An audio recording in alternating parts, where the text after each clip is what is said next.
Razstava španskega umetnika Miguela Ángela Fernándeza lahko označimo za netipično, ker se umetniških del na razstavi ne berejo posamično, ampak dejansko gre za eno celoto, ki bi jo lahko označili kot umetni univerzum.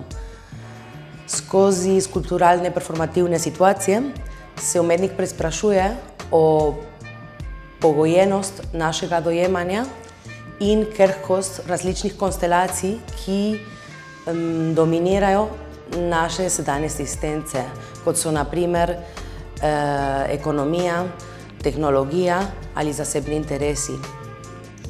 Z nedovršenimi ali navidezni nedovršenimi umetniških del umetnik pravzaprav izpostavi pomembnost naših lastnih gest in potencial umetnosti za kljubovanje že vnaprej definiranih eksistencialnih principov, ki jih ponavadi samoumevno dojemamo v našem življenju.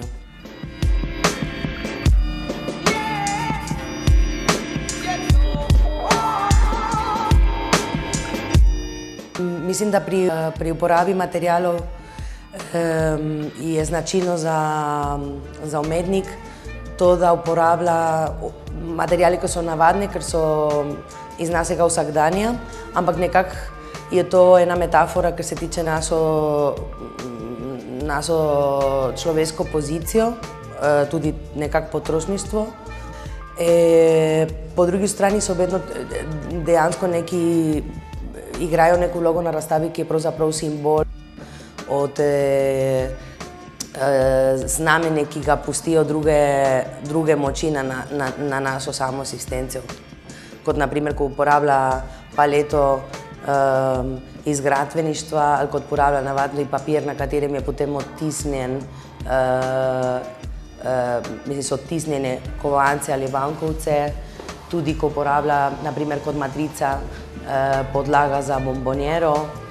In potem se mi zdi, da je zelo zanimivo, kako to dejstvo, da uporablja akril kot zapolnitev teh materialov in jih prepusti na neko naključno razvijanje, s tem nekako govori tudi o kako nas mogoče neke določene strukture izoblikujejo, glede na našega bivanja ali eksistenca, na nek način ali reagiranje na različnih sistemov. Mogoče bi bilo to najboljša definicija.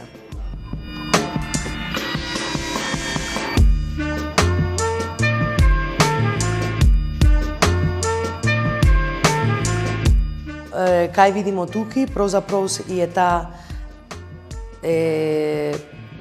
podlaga od bombonjerja uporabljena kot kalup in potem iz tega ulitka je naredil 3 različne ulitke, iz tega, da potem se to nekako vidi ta proces, kako razpade. To, kar smo govorili o ta, mene nekako spominja velikokrat na ta lahkotnost bivanja. Da nekako, če bi to povzeli, bi bilo ta lahkotnost bivanja in tudi te različne pozicije, kako lahko nas pogojujejo.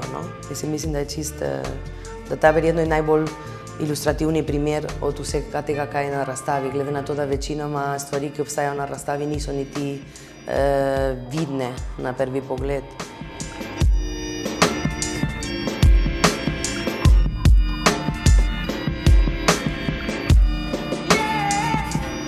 Če bi definirali del od Miguela Ángela Fernándeza, bi lahko govorili o delu, ki ponavadi bolj temelji na procesu kot na rezultat in pravzaprav na razstavi potem, kaj je prikazano, je razvidno, da ni toliko pomembno, kaj je rezultat, ampak sam ta proces, ki je naključen in prepuščen neko nenapisano usodo in na katerem verjetno preko katerim umetnik to, kar želi poudariti, je po mojem pomembnost same geste. Vse korake, ki jih naredi umetnik, so namenjeni bolj dejstvu, da se je gesta izvedla, kot ta samim rezultatom.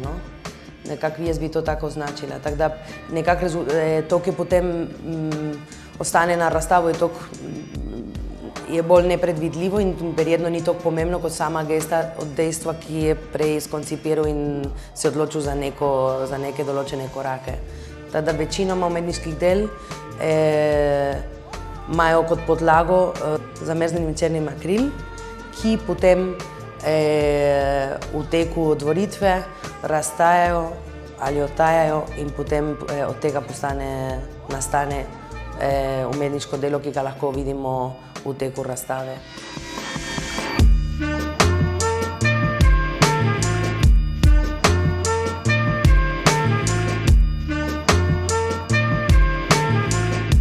Mislim, dejansko je tako, da umetniških del od Miguel Ángela Fernándeza vedno vključujejo v sebi neko brezčasnost in tudi mogoče ta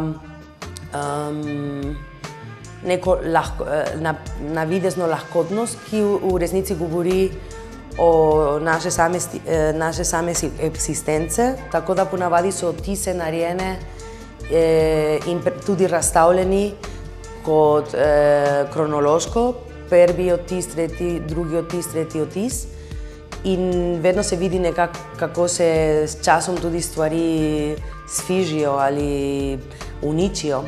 Tako da, naprimer, imamo papir kot material, ki je podlaga za frotaža in je hkrati odtis od kamnov, ki so tudi razstavljeni ali predstavljeni na razstavi kot neka simbol človeštva. In potem so zelo rahlo odtisnjene eurosi, ki nekako bi mogoče nakazali na to, kako lahko ekonomija nekako izoblikuje našo lastno življenjsko geografijo, no? Če bi to tako lahko povedali.